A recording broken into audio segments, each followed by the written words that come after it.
সময়টা একেবারেই ভালো যাচ্ছে না পেপ গুয়ার্দিওলার। জিততেই যেন ভুলে গেছেন সাবেক এই বার্সেলোনা কোচ। তাতে চলছে নানা সমালোচনা, কিন্তু এই সমালোচনা যেন মানতে পারছেন না এই স্প্যানিশ কিংবদন্তি। অ্যানফিল্ডে লিভারপুলের কাছে হারের পর স্বাগতিক সমর্থকদের দুয়োর জবাবে আঙুল তুলে প্রিমিয়ার লিগে জেতা শিরোপা সংখ্যার কথা মনে করিয়ে দিয়েছিলেন তিনি। আর এবার প্রিমিয়ার লিগের ম্যাচের আগে সংবাদ সম্মেলনে বিগত ৮ বছরের সাফল্যের প্রসঙ্গ তুলে আনলেন ম্যানচেস্টার সিটি ম্যানেজার। কোচিং ক্যারিয়ারের শুরু থেকেই সাফল্যের বৃত্তেই ছিলেন গুয়ার্দিওলা। যেই ক্লাবে যোগ দিয়েছেন পেয়েছেন সাফল্য।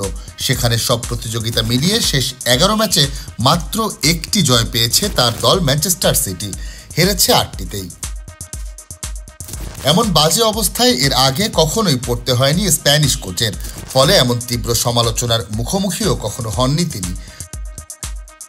সব মিলিয়ে বিষয়গুলো একেবারেই নতুন তার জন্য, কিন্তু এমন পরিস্থিতিতে আগেও পড়েছেন দাবি করে এই কোচ বললেন, আমি ভালো মুহূর্তগুলোর সঙ্গে বাঁচি এবং খারাপ মুহূর্তগুলোর সঙ্গেও বাঁচি। আমি ৪০ দিন খারাপ ফলাফল পেয়েছি, এটা সত্যি, বিশেষ করে যখন আপনি এটাকে গত ৮ বছরের সঙ্গে তুলনা করেন।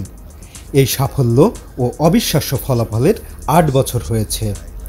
এখন আমাদের ৪০ থেকে ৪৫ দিনের বাজে সময় চলছে।